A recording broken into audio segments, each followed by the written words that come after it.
अस्सलामुअलैकुम सभी आल भाई बहनों को, कैसे हैं आप? उम्मीद करती हूँ अल्हम्दुलिल्लाह अच्छे होंगे। और हम भी अल्लाह के फजल करम से आप लोगों की दुआ से अच्छे हैं। और जैसे कि आप सभी को पता है कि मैं इस्लामी तौर तरीके से वीडियो बनाती हूँ, मैंने इस्लाम कबूल किया है और उसी चीज़ को लेकर के बहुत से लोग मेरे भाई मुझे कमेंट करते हैं। और एक भाई ने कमेंट किया है मुझे कि चल झूठी, अगर तूने इस्लाम कबूल किया है तो कुरान पढ़ कर दिखा, अगर तेरी ज़बान न रुक जाए तो कहना।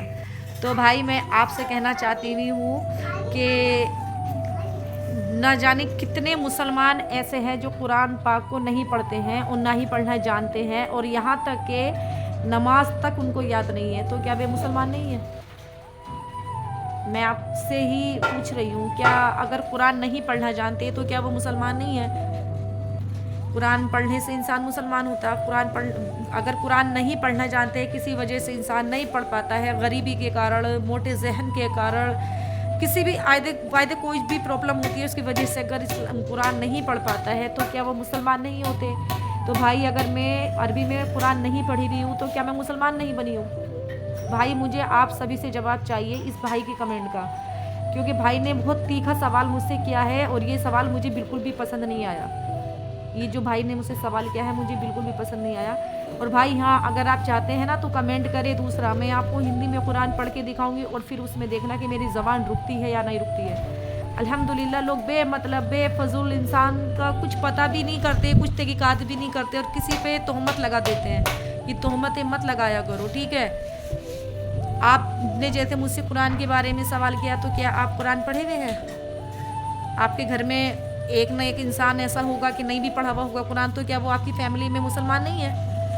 भाई ऐसे बातें मत किया करो। मुसलमान वो है कि जो अल्लाह से डरता हो और अल्लाह के रोज़े क़यामत पर ईमान लेके आया हो और अल्लाह के साथ किसी को शरीक नहीं करता हो, ठीक है? और अल्लाह के 5 वक्त की नमाज अदा करता हो, ठीक है? वो मुसलमान है। अगर आप कुरान पढ़ भी रहे हैं और अल्लाह के साथ किसी को शरीक भी कर रहे हैं और अल्लाह से डर भी नहीं रहे हैं, ठीक है, और गुनाह बेहयाई के रास्तों पे आप मुब्तला हैं, चलते चले जा रहे हैं, तो भाई आप ऐसे मुसलमान नहीं होते, ठीक है? इसे मुसलमान नहीं कहते। आप कुरान भी पढ़े हुए हो, अगर आपने हिफ्ज़ भी कर रखे है और अगर आप किसी की चुगलियाँ कर रहे हैं और अल्लाह का डर को बिल्कुल नहीं रख रहे हैं दिल में, तो ऐसे नहीं होते मुसलमान, ठीक है भाई? ये नहीं कहना चाहिए कि इंसान के आप कुरान नहीं पढ़े हुए तो आप मुसलमान नहीं हो। भाई ये गलत बात है। आप किस तरीके की तोहमतें नहीं लगाना चाहिए किसी के बारे में। दीन की बारीकियों को समझो, दीन की तह तक पहुँचो, तब जाके सवालात किया करो, ठीक है? जब तक आपको कोई पता नहीं हो ना, या तो फिर दलील फजीलत के साथ पेश किया करो। जब दलील पेश नहीं होती है, फजीलत पेश नहीं होती, तो किसी चीज़ की हदीस या किसी चीज़ का मुआवजा मत उतारा करो, ठीक है? ईमान से खारिज होता है इंसान की झूठी अफवाह फैलाता है दीन के बारे में। तो अल्लाह से डरा करो। अगर हमें कुछ बात का नहीं पता होता है तो हम डरते कि अल्लाह हमने कोई दीन के लिए गलत अल्फाज अपनी ज़बान से तो नहीं निकाल दिया, ठीक है भाई? और मैंने तो यहाँ तक कि सुना है कि इंसान जो नॉन मुस्लिम होते हैं, जैसे कि मैं थी, मैंने इस्लाम कबूल कर लिया, वायदे मेरे माँ बाप आखिरी दम पे अगर कलमा पढ़ लेते तो अल्लाह उनके सारे गुनाहों को माफ़ कर देता और उन्हें जन्नत अता फरमाता।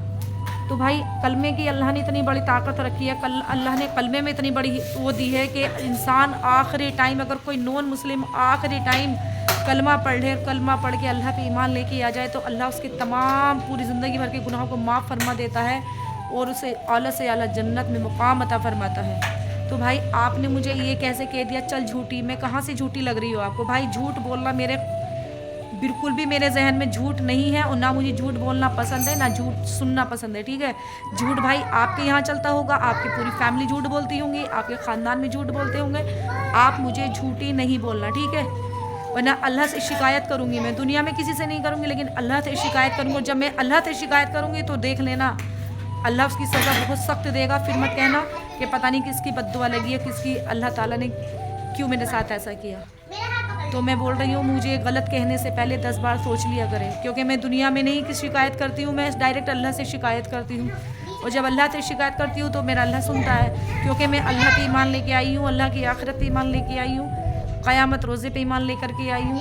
तो मुझे डर है उस रब से और डरती भी हूँ, और इंशाअल्लाह जब तक ज़िंदगी अल्लाह ने दी है मुझे डरती रहूँगी और उसका ज़िक्र इलाही करती रहूँगी, चाहे मुझे दुनिया कुछ भी कह ले, मुझ पर कोई फ़र्क नहीं पड़ने वाला, ठीक है? और भाइयों मेरी वीडियो अच्छी लगे तो कमेंट में इसको जवाब ज़रूर देना। अल्लाह हाफिज़।